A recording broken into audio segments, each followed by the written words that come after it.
দেবী দর্শন করে আসি, কারণ রবিবার মন্দির বন্ধ থাকে। আর মায়ের অদ্ভুত লীলা খেলা দেখে আমরা এই মঙ্গলবারে মায়ের মন্দিরে গিয়ে পুজো দিয়ে আসতে পেরেছি। এক পরম প্রাপ্তি। সকাল সকাল আমরা চলে গেছিলাম মন্দিরে। সকাল 10টার মধ্যে মন্দিরে পৌঁছে গেছিলাম।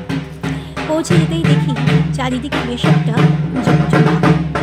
বেশ কয়েকজন মিষ্টি ইত্যাদি নিয়ে বসে গেছেন মায়ের ভোগ দেওয়ার উদ্দেশ্যে, যে দর্শনার্থীরা আসে তাদের কাছে বিক্রয়ের জন্য।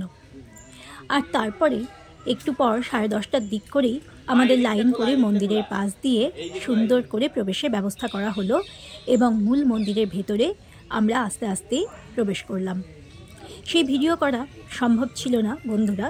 আমি মায়ের প্রতিমার ছবি তুলেছি, আর যেহেতু একটু ভিড় ছিল তাই বাইরে থেকেই পরের ভিডিওগুলো আবার আমি করেছি। তো পুজো দেওয়ার পরে মন্দির চত্বরটা আরেকবার ঘুরে দেখছিলাম। এত সুন্দর জায়গা যে বারবার এলেও মনে হয় যে আবার আসি। আর এইভাবেই সমস্ত দর্শনার্থী যারা এসেছেন তাদের মনেরও কিন্তু একই ভাব। সবাই পুজো দিয়েই যে চলে যাচ্ছেন তা নয়, সবাই দুদণ্ড শান্তির জন্য এই শান্তিকুঞ্জে একটু বসছেন মায়ের কৃপা পাওয়ার আশায়।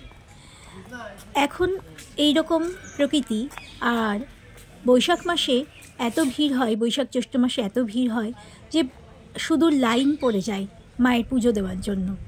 তা আমরা আজকে খুব ভালোভাবে সুষ্ঠুভাবে পুজো দিয়ে সুন্দরভাবেই আমরা প্রসাদ গ্রহণ করেছি। আর এইভাবেই আজকের একটা সংকল্প আমাদের পূর্ণ হলো, যে সংকল্প আমরা আগের রবিবার করেছিলাম যে কোনো একদিন এসে আমরা পুজো দিয়ে যাব। খুব ভালো লাগলো বন্ধুরা যে একটা ভিডিও পোস্ট করবার পরেই আমি খুব বেশি দেরি না করেই মায়ের এই পুজো দেওয়ার ভিডিওটা পোস্ট করতে পারছি। আর এইভাবেই মালদা জেলার বিভিন্ন যে স্থানগুলো রয়েছে দর্শনের, সেগুলো ভিডিও করবার ইচ্ছে রইল।